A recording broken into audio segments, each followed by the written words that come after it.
Finding the perfect gaming PC components can be a tricky choice at the best of times, but with all of the well-documented advice on how to choose a graphics card, how to choose the best processor for gaming, and even choose the right RAM amount, at least with most components, you can easily pick them out.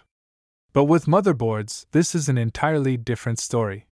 With so many manufacturers, models and chipsets, and designs coming out every year, it may seem like a difficult choice to make. So in this video, I am going to show you how to pick the perfect motherboard for gaming in 2023, and prove the fact that you don't need to spend a fortune to get the features you're after, even in higher-end builds. But first, please subscribe for more content like this.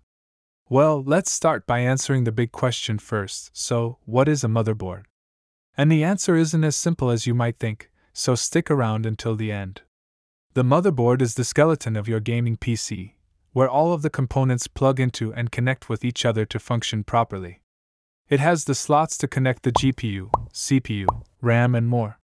It also provides power to those parts, with the exception of the graphics card, where there is an additional power connector for extra wattage. And the motherboard also provides all of the connectivity, such as the external I/O, or input and output, where there are USB ports, HDMI ports, Ethernet cables, and more. Alongside the external I/O comes the internal I/O, where you have your USB headers, to plug in your RGB hubs or fan controller to, or the USB 3.1 header, that the front part of your case or chassis connects into. For these reasons, it is very important to choose the perfect motherboard for you, so stay until the end for each of my motherboard recommendations and tips. Another thing that is essential to your PC build is the motherboard's form factor. There are 4 mainstream form factors that are more commonly used. These are Mini ATX, Micro ATX, ATX, and eATX, from smallest to largest. Micro ATX and ATX boards are cheaper and are usually the better choice if you have a more limited budget, but if you have deeper pockets, eATX boards provide more features but are more expensive also because of their larger size. But how do you actually determine the features on the motherboard that you want to choose, except for the price, which is a volatile variable and a bit unreliable? Well, you first need to choose whether you are going to get an AMD or an Intel CPU. Both Intel and AMD license a chipset to each motherboard, which is the connectivity and feature level, as well as the CPU support. What you need to do is identify every chipset name, their low-end and high-end. For Intel, there are the high-end Z790, Z690, Z590, etc. As for the medium end, Intel has the B760, B660, B560, etc. So you get the point. By identifying the chipset name, you can easily get an idea of the features available and the CPUs supported for that chipset. This is also the case for AMD motherboards, which have another designation, like the high-end X670 and medium-end B650.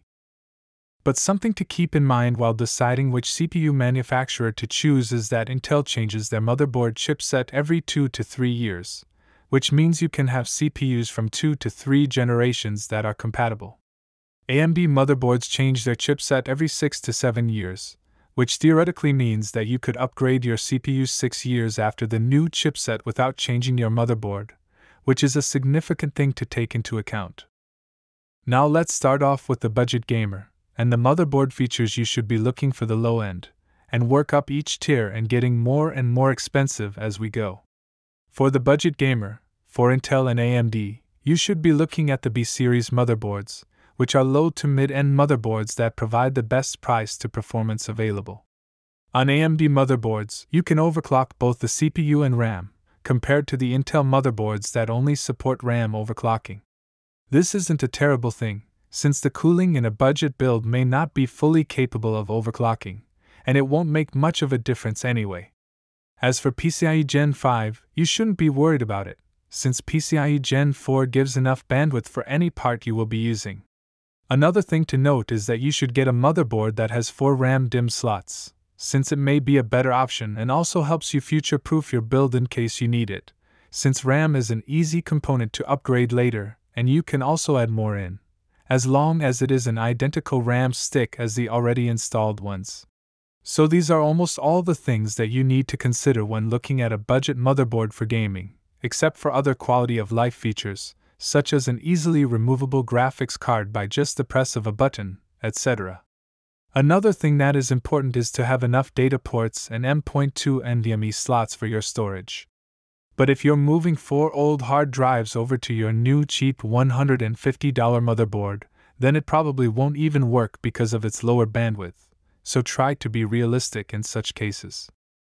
Moving on, we have the mid-range section. So you will probably be looking at the high-end B760 boards or the low-end Z790 boards from Intel, and the high-end B650 boards and low-end X670 boards from AMD. Something to keep in mind is that it is usually better to have the higher-end chipset, since it comes with more features and higher CPU support. So it is always better to get the low-end high chipset board rather than the high-end low chipset board, since you will be limited and constrained by the chipset features. At the mid-range class of motherboards, some will include Wi-Fi 6E, 10 GB of Ethernet, latest generation USB ports, better audio output, and some will also include PCIe Gen 5. But this depends on which manufacturer you choose, and so you should keep an eye out for which ones of these features are present, and which ones you need. But when looking at the high-end motherboards, every manufacturer provides a plethora of premium features for you to use, but at a bigger price. With some of these boards getting up to $600 to $700, it is much more worth it to get a mid-end motherboard, which won't bottleneck your CPU, unless you have an i9 or Ryzen 9, which would justify a higher-end motherboard.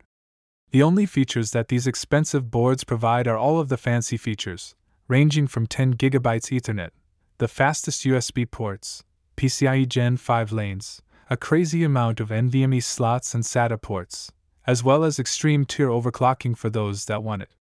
So in conclusion, unless you are at an extremely low budget, the best choice if you want great value for your money are the mid-end motherboards from both Intel and AMD platforms, which provide most of the features that anyone could need.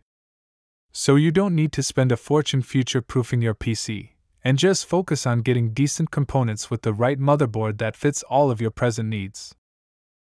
Thank you for watching and see you next time.